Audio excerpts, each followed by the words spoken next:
everybody, and welcome to another Nephilim Builds. Today we're going to bring the thunder as Storm from the X-Men. As I was keeping in mind that these videos are about capturing the spirit of the character rather than capturing their abilities perfectly. With that said, let's start with the ability scores. Using the standard point where I put the 15 to Wisdom, Aurora brings a calm, collected form of leadership to the team. Ironic considering her powers. Up next at the 14 Dexterity, she was a highly skilled thief in her early days. Wish they'd play on that with her fighting style. At there's the 13 Constitution and then the 12 into Intelligence. With the 10 to Charisma, Storm's had some confidence issues in the past and then dump Strength. Let's face it, we don't need this. For species, Aurora is a mutant which still isn't a human. But what even is the X gene? Well, turns out some god died at some point and their blood polluted everything. Then some Celestials came and did some experiments making Eternals, Deviants, and a third group that eventually became mutants. Other than that, the only thing that makes mutants different from, say, Spider-Man or Hulk is that they're humans born with the innate potential to have powers rather than receiving them from an outside source. Which is honestly a pretty stupid, arbitrary thing to hate someone over,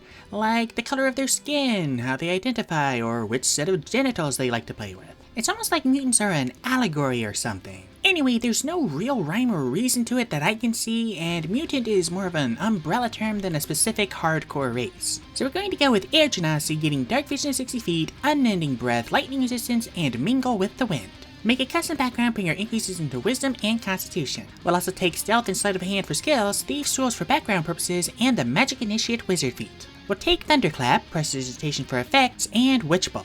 Moving on to class, we're going to start off as a Druid.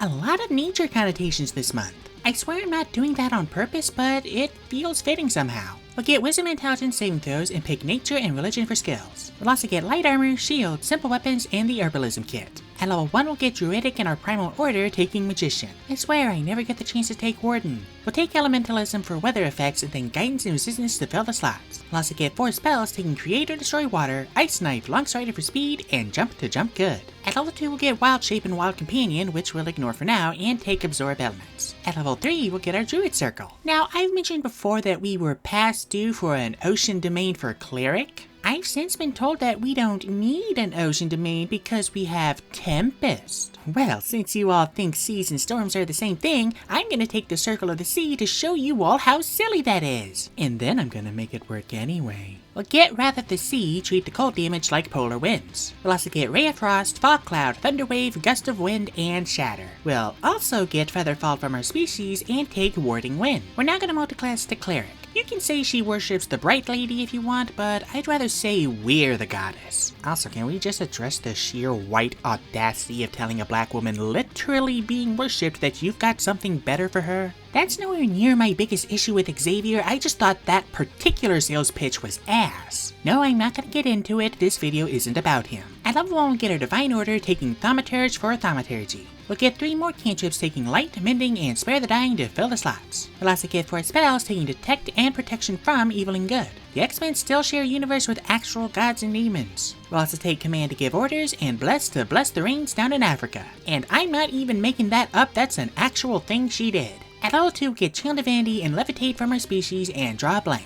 At level 3, we'll get our Divine Domain. We'll obviously take the Tempest Domain, getting Wrath of the Storm and Destructive Wrath. Yes, I'm ignoring the proficiencies. Remember, that's our rule for old domains since Divine Order can give us that anyway. We also get the exact same first and second level spells as Sea Druids, which seems like a waste in multiclassing, but the synergy is worth it and it gives me less frames to make. Plus to take 8 more HP and swap our blank for enhance ability for super mutant feats. Back to Druid, at level 4 we'll take the Elemental Adept Lightning feat, rounding Wisdom. We'll have plenty of cold and thunder damage, and believe me, I wish I could get all 3, but Lightning is her most iconic. We'll also take Druidcraft for the last special effects cantrip. I think this is the first time I've gotten them all. We'll also take Death Devil for a mini tornado. At level 5 we'll get Wild Resurgence to keep Wrath of the Sea going. We'll get Lightning Bolt and Water Breathing from our circle, as well as Wind Wall and Call Lightning. So help me, the reprint of Storm Sorcerer had better have this spell. Also, why is this one of the only spells Druids have that does lightning damage? At level 6 we'll get Aquatic Affinity for a bigger aura and take Sleet Storm. At level 7 we'll get Elemental Fury, taking Potent Spellcasting. Speaking of Druid options I never get to pick, I'd like to take Primal Strike someday. Would have taken it with Jabber if Poison or Acid were options. Poison I understand, but why isn't acid an option here when it is for damn near everything else involving the elements in the 2024 rules? If you're wondering why I didn't bring this up when I made Jabber, it's because I didn't think of it at the time. We'll get Control Water and Ice Storm from our circle and take Conjure Minor Elementals for more aura. Now see, here's the elemental damage problem again. It lists Acid as a damage option along with Fire, Cold, and Lightning, with the last two clearly being Water and Air, which would make Acid Earth, right? Except Conjure Elemental lists Thunder as the Earth damage type. Don't know why this is bugging me so much, but it is. I'd just like some consistency, please. Jesus, 2 paragraphs of script to cover 1 level. I've got some thoughts today. At level 8, we'll take the Inspiring Leader feat, Bumping Wisdom, and take Freedom of Movement. Can't hold this queen down. At level 9, get Conjure Elemental and Hold Monster, ignore the second, treat the first like a persistent AoE. And frankly, I say damn what the spell says is what, use Thunder and treat it like wind. We'll also take Cone of Cold and Maelstrom. At level 10, we'll get Stormborn, finally a fly speed. We'll also take Frostbite as well as Sangal's Elemental Suffusion. So remember the investiture spells from Xanathar's? This is basically all 4 of those in one. Oh, look, Acid is an element again. I seriously don't know why I'm so hung up on this. Also, I know we already have a fly speed with Wrath of the Sea now, but think of this as a backup.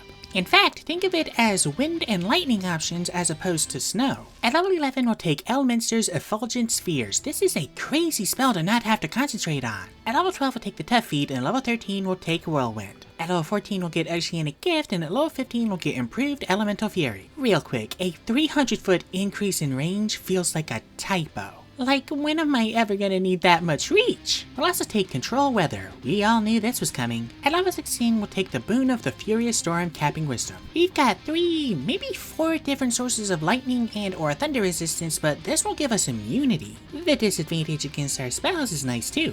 Lastly, at level 17, we'll take Storm of Vengeance. When the hell am I ever going to have an excuse to take this epic-ass spell again? Totally worth giving up a boon for. Now that we're level 20, we finally have our modifiers. Our Unarmored DC is 12, our Moon Speed is 30, and our average HP is 183 with 20 D8 hit dice. And with that, we are done. Now what can this build do? To start, we're a walking tempest with a bajillion different AoEs, including around ourselves. We've also got a ton of personal buffs to give ourselves a flying speed, push enemies away, and avoid ranged attacks. In case you don't look this stuff up as I go, that's warding wind. We've even got our fair share of battlefield control. For weaknesses, we've got a ton of concentration and bonus action options clogging up our action economy. We've also got multiple resistance redundancies, and we've only got 3 good options for Destructive Wrath: Lightning Bolt, an Upcast Shatter, and Storm of Vengeance. And that last one takes 3 turns to give us the lightning damage. We're also in trouble if anyone manages to grapple us, especially in the air. Weaknesses aside, anyone who tries to hurt our family has a storm coming. Thank you guys so much for watching. If you'd like to support my channel, there's a link to my Patreon down in the description. Patrons get 2-day early access to my videos and access to any exclusive content. All tiers are equal, pay as much as you want. We hit 1,700 subscribers a while ago, so I think it's fitting that we finish off the month with a legendary build. So let me know what you thought of this video down in the comments, and I'll see you all next time when I make Muindo from Nyanga and Congo folklore.